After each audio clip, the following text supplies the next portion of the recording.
on, guys? This is Jacob with H.I.T coming at you with another video, and today is going to be the end of week 2 of high intensity training and eating in a calorie deficit. It's going to be a physique check. I gave one last Thursday. This is Thursday, I don't know what day it is. I think it's the 7th of March. Yeah, Thursday, March 7th. And so it's been 2 weeks since I've got on the boat, and also 2 weeks since I started eating in a calorie deficit and doing high intensity training. And so far I've had 3 workouts. So I got one more in the first cycle. Then I start all over with the first training of the second cycle. The first training was chest and back. It didn't really go too well. Miscalculated on incline bench press. Thought I could rep what I had on the bar immediately after doing my pectoral flies, and I couldn't. Same thing with deadlift. On the same day, I loaded the bar up and I thought I could do more reps than what I did, and I just couldn't, so it felt very unproductive. The next workout was legs and abs, and that was really interesting because I was trying to figure out how to use monkey feet. Finally kind of got a grip on it. Not a professional at it by any means, but I accomplished what I want to, at least for the beginning stages of it anyway. Still, it didn't feel like too productive of a workout. Both workouts, the chest and back and the legs and abs, I miscalculated on the weight, so I already said that incline bench press, I missed the mark on that, and deadlift for the first day, and then the second one with legs and abs was squat, where I miscalculated the weight on what I thought I could do. So I have to do some adjusting on that the next time I do legs and abs and chest and back. Which brings me to my third workout, which was shoulders and arms, which was on the 3rd, and it was probably the most productive workout so far. At least it feels that I did everything that I wanted to do. Trained to failure on every set. I selected good weights that I could get inside the rep range that I wanted to be in. Felt really good. This particular workout, I took Jocko pre-workout, and I'd mentioned in previous videos that I felt really fatigued, didn't really feel 100%. Well, when I took the Jocko pre-workout, it pretty well did away with that feeling, at least for the time being. For the workout, I felt amped up. The effects were almost immediate. I've taken it before, but it'd been a while. I'd taken the sour peach before, but I took that at home, and this is I think Nitro Pop. I think I took on the boat here just a few days ago. Really seemed to do the trick to at least subside the fatigue and the just being tired and wore out from the run we're on. We're still on a short run, about 50 miles both ways, picking up barges, picking up in one spot and then going 50 miles the other way with drops in between. And so it's I love the run because it's constant, staying busy. I like to work. The issue is all the little stuff in between paperwork, and had an audit and had to change some things around on the boat, and monthly stuff you got to take care of, all while trying to keep barges together and manage a crew. So It can be pretty difficult sometimes, but we get it handled. We take care of it. But few things. Next workout will be tomorrow, which will be March 8th, and be a Friday. Be back to legs and abs again, and then I'll take 4 days off, and then the next workout will be chest and back. So I'll repeat cycle, start at the beginning again. Each cycle, I'm calling it as 4 workouts. First workout is chest and back, rest 4 days. Legs and abs, rest 4 days. Shoulders and arms, rest 4 days.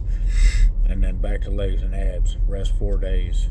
Every rest period is 4 days. That can be changed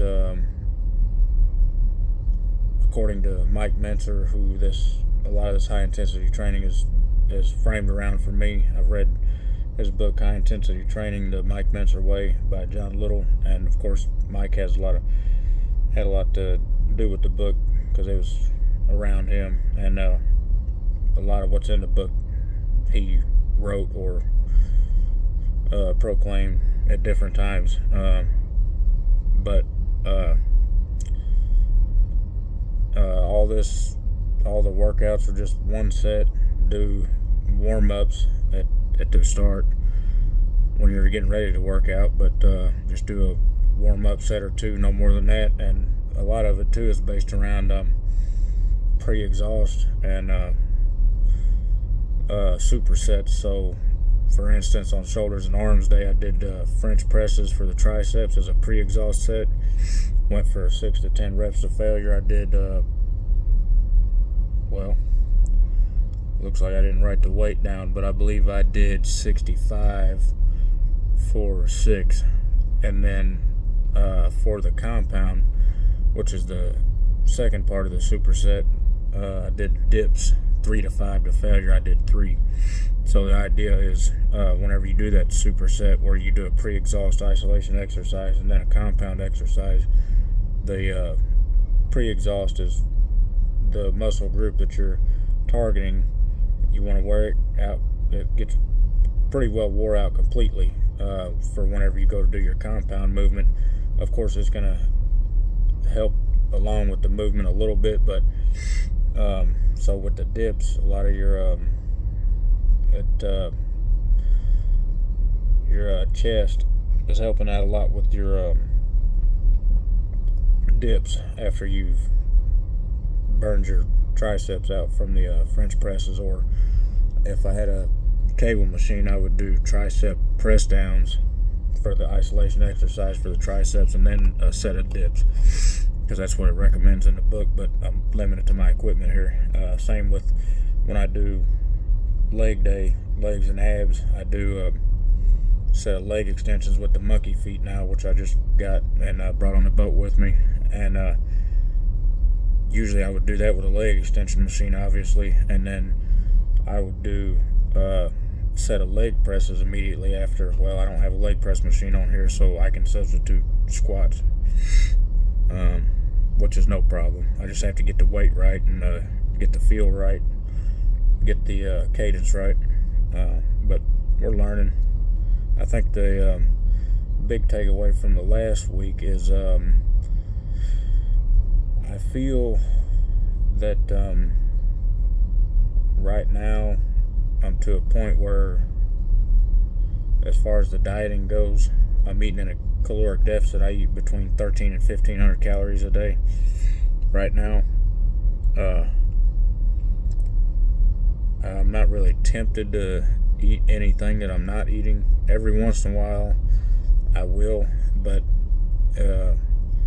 it just kind of nags at me for a second and then it goes away. I can kind of control it, but it could be lost all at once really quick. I've done dieting before, I guess you could say, where I got into it and then all it took was like a cheeseburger one time and I just went off the deep end. and I was mad at myself, of course, for doing that.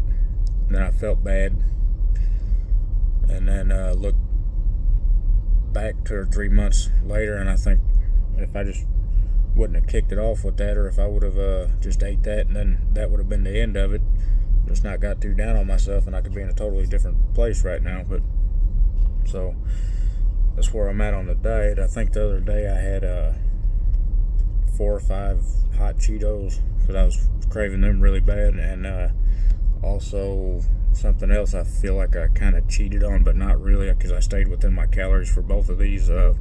One was the hot Cheetos. I just had 4 or 5 of them, and then I had some peanut butter with my yogurt, and which felt like cheating, but really it's not, because I stayed within my calorie range. Now I'm not counting my macros like I should be, but as I've mentioned in a previous video, I'm limited to what I can eat. I can't go to the store since I'm on the boat. We order groceries, the cook does, and I can tell him what I want, but I don't want to be too pushy. He's really good. He works with me, and he gets me a few items that I want, and so I kind of stick to that. And the way I do it is I try to get things that aren't too calorie dense, and that I've ate before and they make me feel good. I don't feel bad eating them, and that seems to be working out pretty good. So for like breakfast, for instance, I've got it down to this now. In the previous videos, I was eating the same thing pretty well every day, but it was scattered throughout the day, so there was no regularity to it. So in the past week, I've made up a breakfast list, a snack list, my supplement list, and lunch list. So I work from 11 at night till 5 in the morning, so that would be considered my breakfast. So if I'm not hooked up doing workout there, I'll try to eat about 3 o'clock, 3:30, somewhere in there. And now you're not supposed to eat on watch, technically, or that's what they call on watch when you're on shift.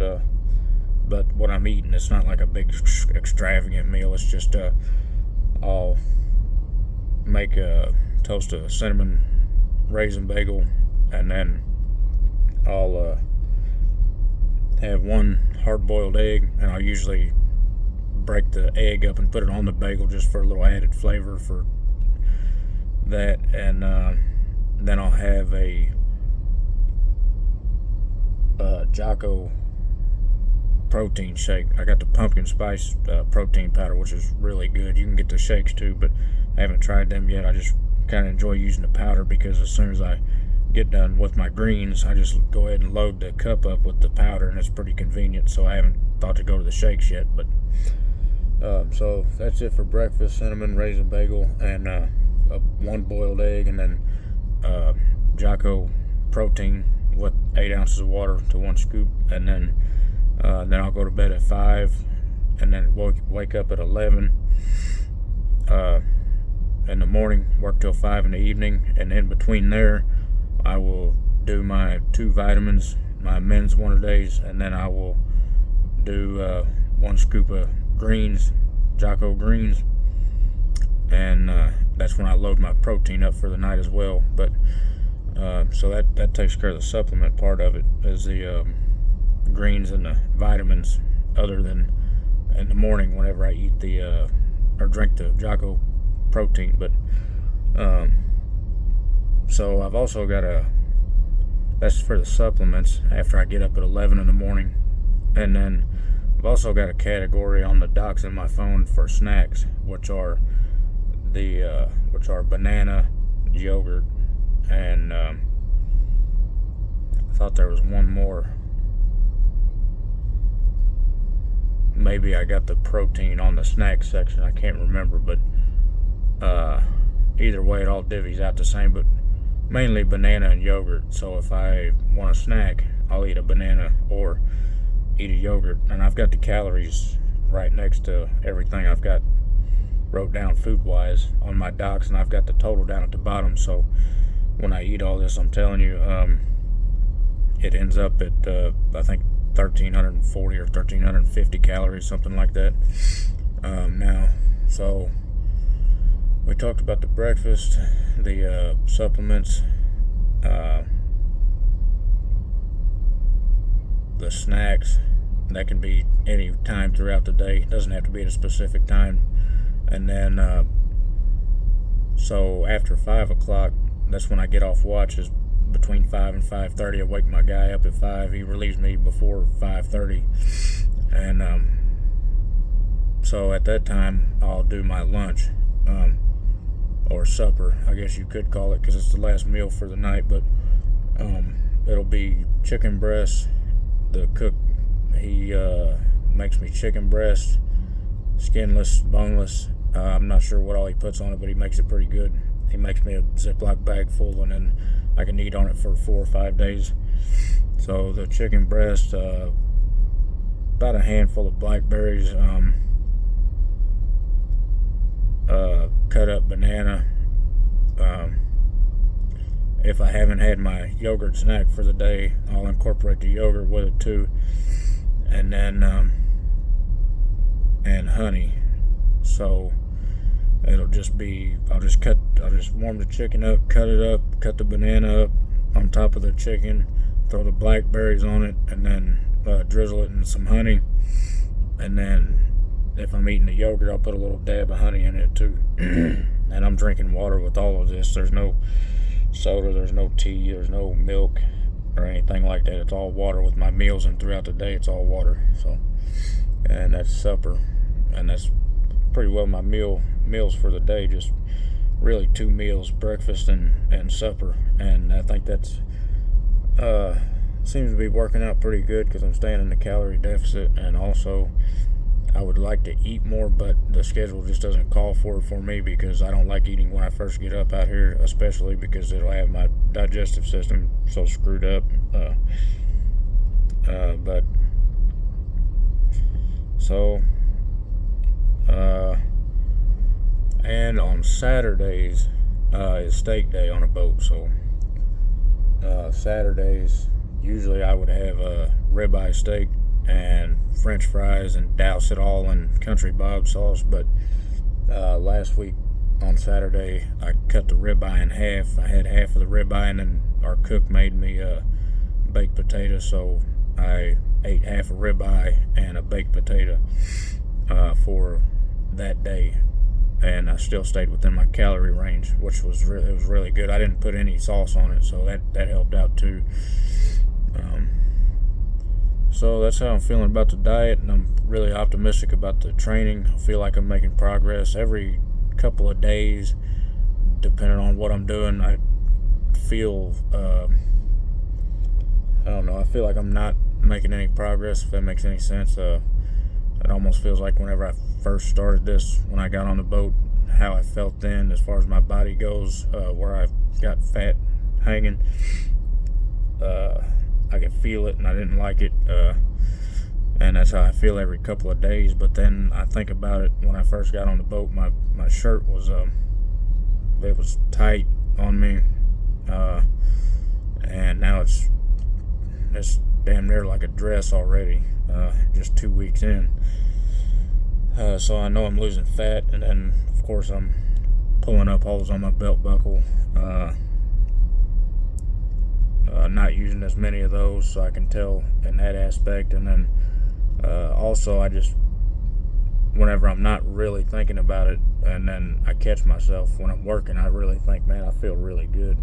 I don't feel sluggish. I feel like I can go for hours and hours and hours and not be affected.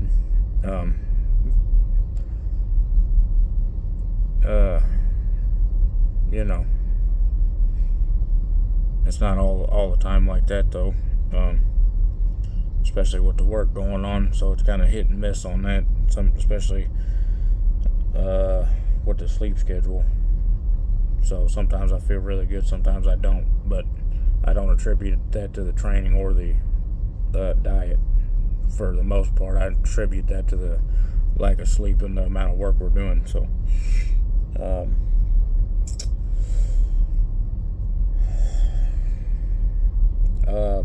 another thing, I believe last time I checked I had 10 or 12 subscribers. I appreciate you guys watching, and I went through the comments this morning right before I went to bed, before 6 o'clock, and I think I replied to the comments on the videos that I seen, and the one that stuck out to me the most, I would say, I should have wrote the name down of the person that put the comment on there, but was about the bent over dumbbell laterals, and they said that I was getting a, I guess, peak contraction, they called it, on them. And I love all the comments, and that really, those are the ones that I really probably will look at, because they're either a critique or they're kind of a pat on the back, I guess, to say that I'm doing a good job and my technique looks good, because I'm learning in all this too. I'm not going to say, you know, unless I just really feel like I got something down, I'm not going to say that that's 100% the way that it should be done.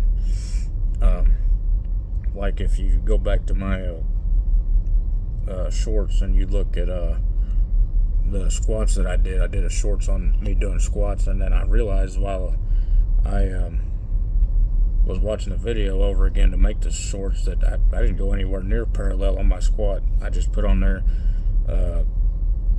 do better, you know. That's the kind of stuff that I'm looking for myself to improve, because some of it's obvious, but some of it may not be. With that being said, there's also, you know, you got to find what works for you and stick with that, and I think this is going to work for me, and I'm going to stick with it, because there's a whole lot of noise out there, and that's what really bothered me up until I read High Intensity Training the Mike Mentzer Way. Was there was just so much noise about how to do curls, and how to do tricep press downs, and how to do this and how to do that, and it's like, man, am I ever going to do anything right? And so up until now, I was just kind of not throwing weight around. I would do it with a purpose, but I was doing the amount where I felt like, as far as work goes, as far as working sets, I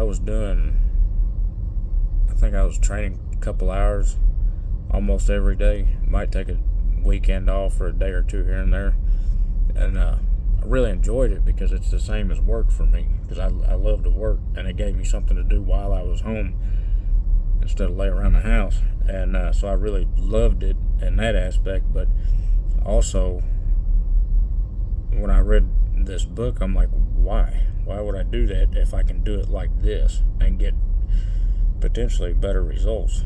And I feel like there's a solid base to it, to what he's saying, as far as diet and exercise, and how everybody's body basically gains muscle the same way. So he took a lot of the nuance out of it for me. And that's not to say what I'm doing is right and what somebody else is doing is wrong. I'm not here to say that. I just want to try this out. And I've said before, my first couple of videos, I wasn't really sure what I wanted to do, what my goal was. Mike makes it really clear that you want to set a short-term goal and a long-term goal.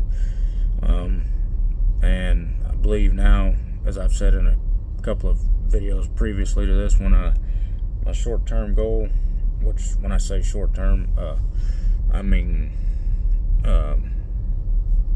probably 3 months. And if I could do it before then, great. If not, I have to do some adjusting. But I think if I stick with this 3 months, and I'll probably be where I want to be on my short-term goal. So 3 months is just kind of, it's not really looking at muscle growth too much. It'll just be body fat loss, and with the high intensity training, keeping what little muscle mass I have and whenever I lose the body fat, it'll enhance definition. And so I know that's kind of a broad brush to paint with as far as a short-term goal, but I'm not really sure what that looks like in physical form. I don't know if that's going to be in 3 months. I don't know if that's going to be ripped if I stay on the calorie deficit I'm on now, or am I going to have abs showing but not all of them, only when I flex. I don't know. So that's the short-term goal, though, is lose body fat, enhance definition, and keep up with the training. Not focus on muscle growth too much now. Once I get to a body fat percentage that I feel comfortable with, to where if I go into a calorie surplus, that whenever I eat more than I take in, then my body needs to maintain its weight. Obviously, I'm going to gain some body fat there. So I want to make sure that when I do go into the surplus, that when I have to get the body fat off again, that I don't have to work as hard. Or if I got too much body fat and I'm putting on muscle as well, it's just not a good feel. I wouldn't imagine to be putting on muscle and fat at the same time and have a higher body fat percentage, so you wouldn't really get to reap the reward of it as you slowly progress. You'd have to wait until you get done building your muscle and with all the body fat on it, and then trim the body fat and lose muscle with that, which you're going to anyway, I'm sure, whenever you go into a calorie deficit. But so that's my outlook on it now, right or wrong. Short term, lose body fat, enhance definition, keep up with the training, and long term, build muscle while maintaining a relatively low body fat, and so I won't have to work near as hard when I get done with my calorie surplus to gain muscle to trim the fat off. And if it doesn't all go to plan, like I'm saying right there, and I have to make some changes or some adjustments, then that's just the way it is. Now, one of these days, I keep thinking about doing it, but I just think about doing it right when I'm in the middle of something. But my the diet that I've got going on right now, I've got the calories down. I just one of these days I'm probably going to do a breakdown of my diet on the boat right now, as far as the macros, the protein, fats, and carbohydrates of it, because I'm really interested to see what that looks like. Mike talks about 60% carbs, 25% protein, and 15% fats diet is what he recommends. A well-balanced diet is what he recommends. And I'd be kind of interested to see how the diet that I'm doing now on the boat matches up with that. Now, when I'm home, I've got a diet plan for that, and it's set at like, I think, 1900 calories, which I'm gonna have to kind of tweak that a little bit. I got a calorie counting book. I'm probably gonna try to get the calorie count down some for when I get home. Probably get it down to around 15, 14 maybe. So anyway, the rest of the video will be physique check. I believe that I've made progress. Took a few pictures for a thumbnail prior to this video. I can definitely see some improvement as far as losing body fat. I can see whenever I do a back pose that I still got back fat down there at the bottom. That's going to be difficult to get rid of, but it's not near what it was 2 weeks ago. If you go back and look at first physique check, just completely blows my mind how much different I look just in a 2 week period. So definition's improved whenever I do the I don't know what the pose is, but whenever I flex my lats, they're more defined, more visible. They don't just blend in with the I guess my frame. I don't know how to say it, but